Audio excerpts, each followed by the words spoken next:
why not sit back, relax, and take things easy like a Sunday morn?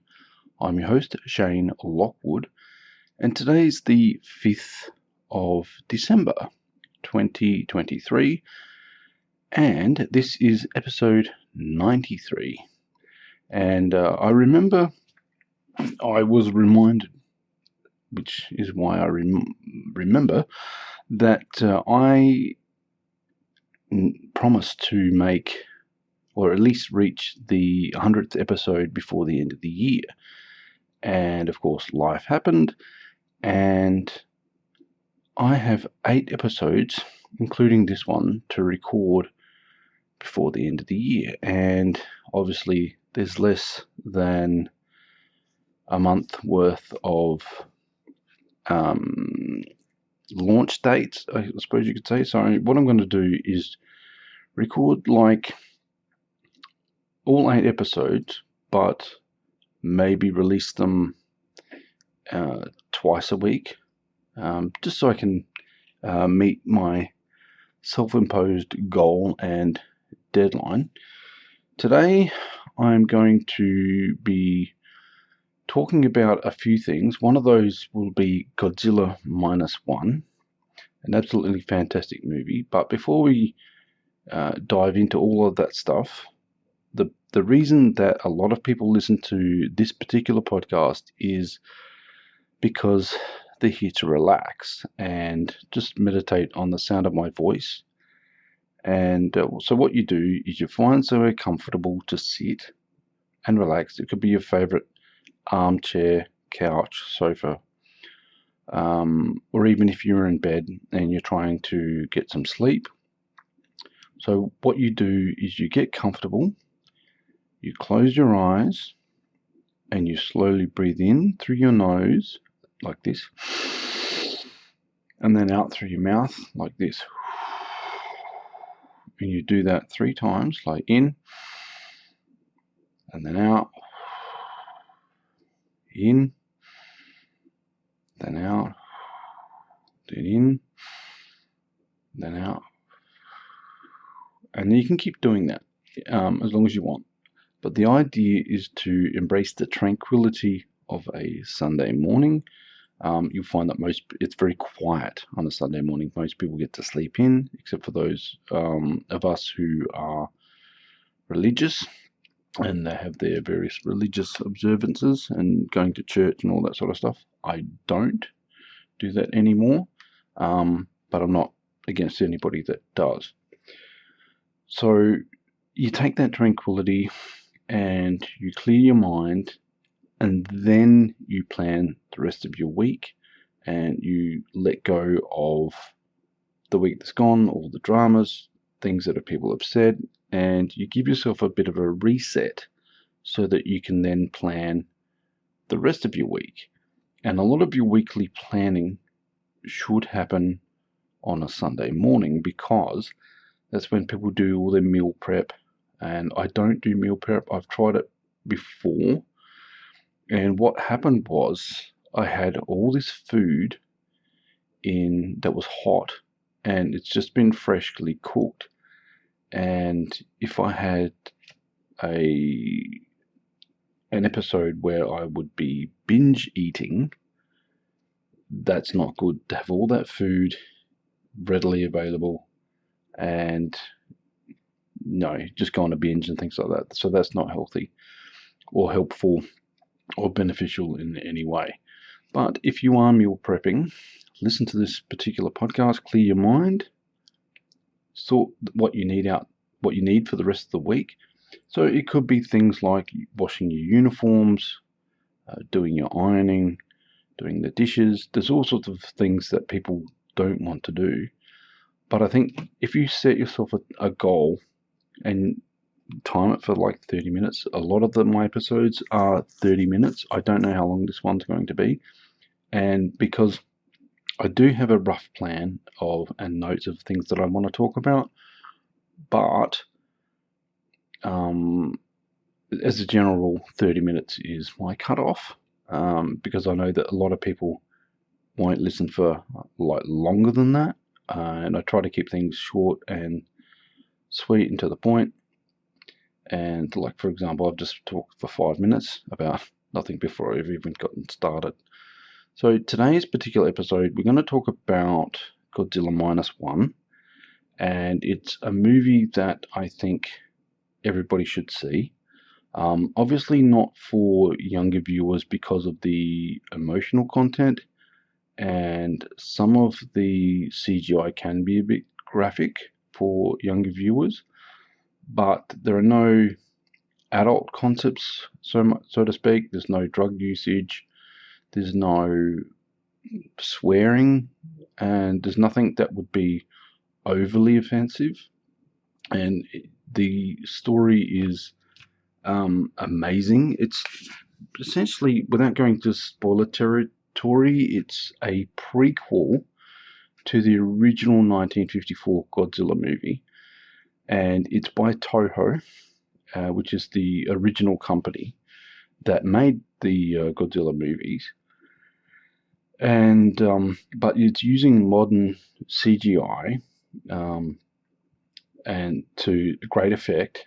It's built on the legacy of what we already know about Godzilla, and it's embellished the character of Godzilla. It goes into the origins of why Godzilla is the way they are. It also looks at Japanese history regarding World War II and the aftermath of Hiroshima and Nagasaki, and the government response and people's response, people's attitudes, and you get a look at like Japanese culture. And the entire movie is in Japanese, but there's English subtitles. And everybody that I know that has seen the movie is actually raving about it because it's an amazing movie. And it's not just in terms of Hollywood blockbuster kind of thing where it's overhyped and under delivered. If you're getting a bit sick of the Marvel, DC, superhero kind of stuff, or even the legendary American style Godzilla movies, this is a very different. There's a touch of that, but it has a definite Japanese edge to it. There are homages to movies like Jaws, and I kept expecting somebody to say, "Look, we need a bigger boat," and it shows you how powerful Godzilla really is. And it's just an amazing movie. At the end, there's a bit of a debate about one of the characters. Now, I can't go into spoiler territory, but that character has a mark, like a black mark on their neck. And the debate is whether it's too obvious, right? So if you were a CGI expert, like, you wouldn't have let that go missing. If it was a tattoo on the actor's neck, like, you wouldn't let that slip. So it's there intentionally. Throughout the movie, there's a reference to Godzilla leaving shards behind, and a lot of the theme behind the movie is about regeneration and redemption.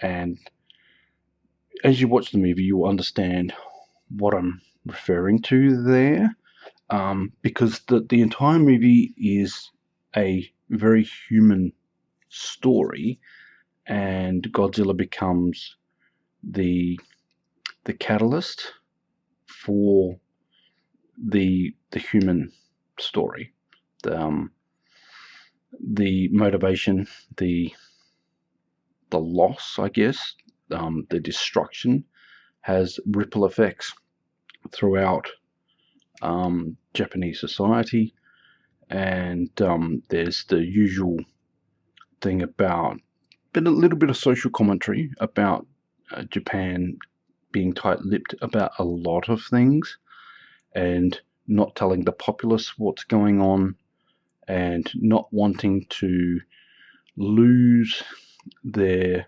face, so to speak, their public image of being in control of everything all the time. When you've got a random element like Godzilla, that all that sort of stuff goes out the window.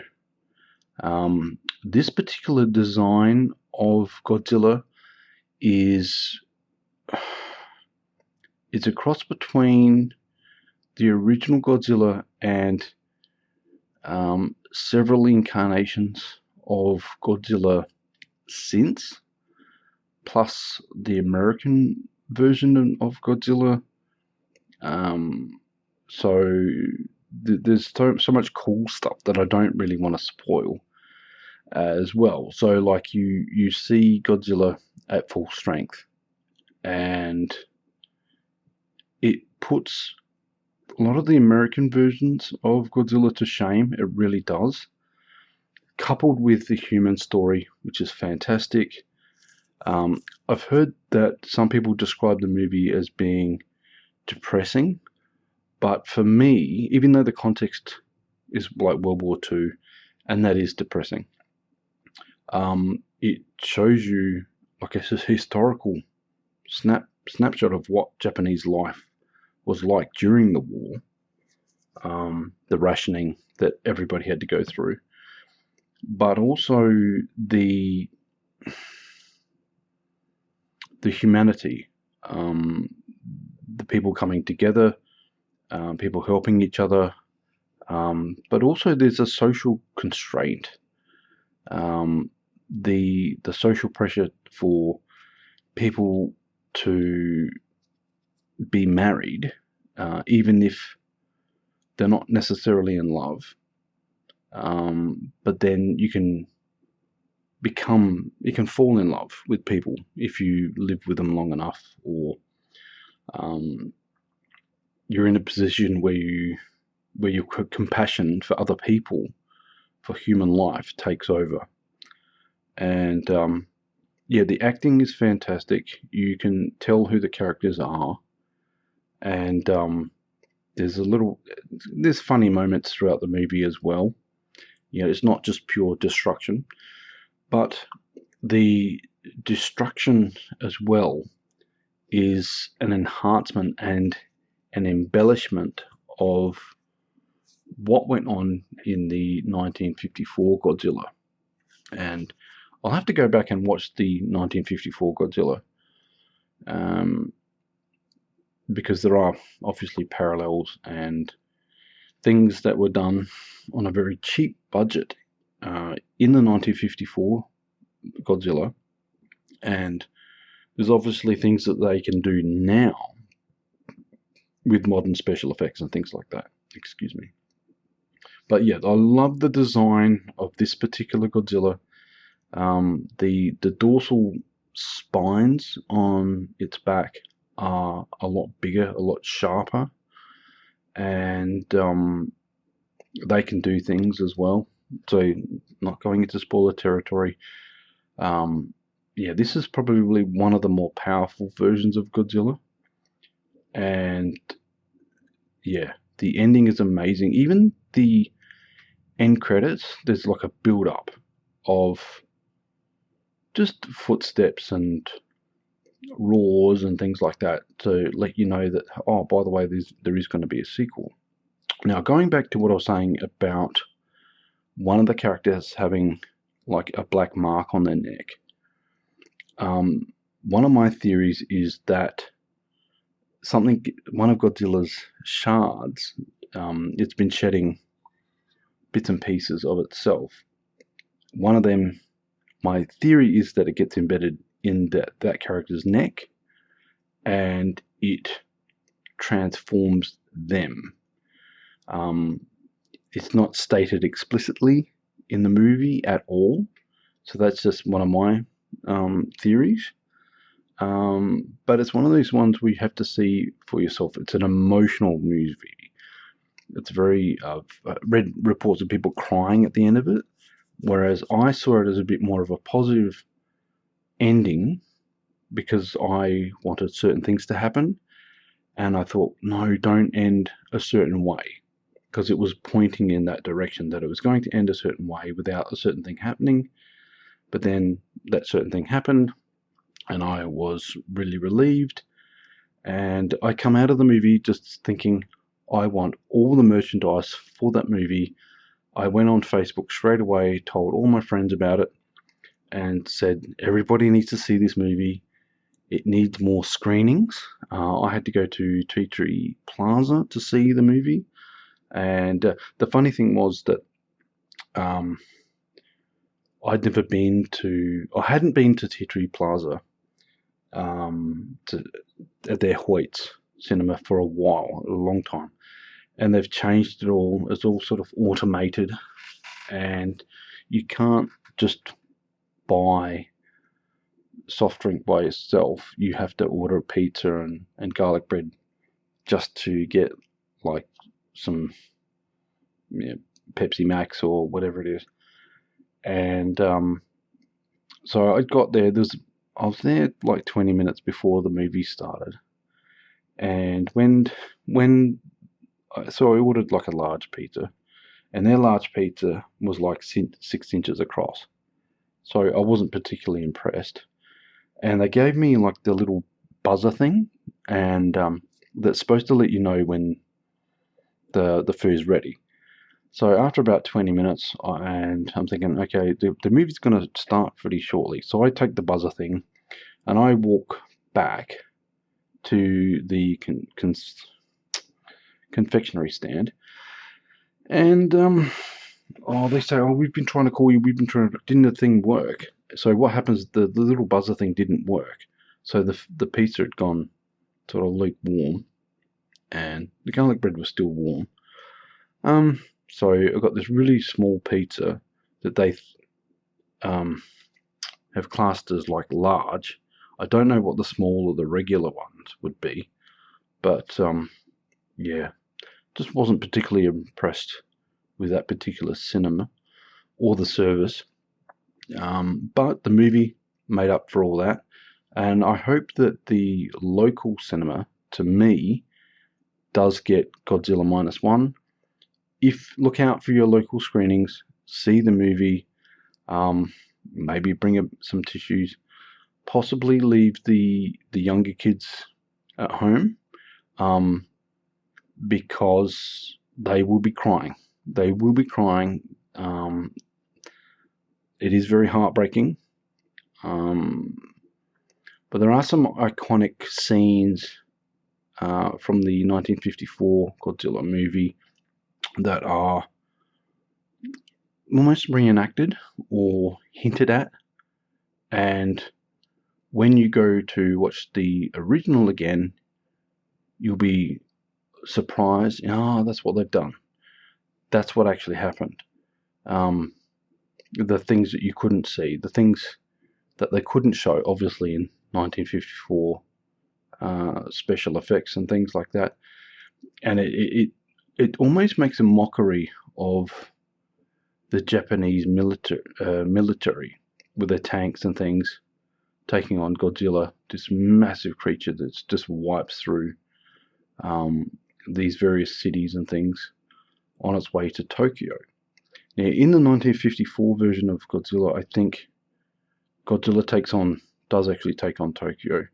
In this one, I'm not entirely sure that it makes it to Tokyo, but that's spoiler territory again, and you'd need to watch it for yourself. And I wholeheartedly recommend staying until the end credits finish and the curtains start opening. Absolutely amazing movie, and yeah, I just cannot praise the movie enough. And their solution in the end is sort of like an homage to the original version of the oxygen destroyer, but I think with modern sensibilities, they probably thought it was a little bit like on the nose and a little bit ridiculous. Now it's not so ridiculous. this particular solution that they come up with. And yeah, there's more than a few homages to Jaws. But yeah, I absolutely love the movie. I'm raving about the movie.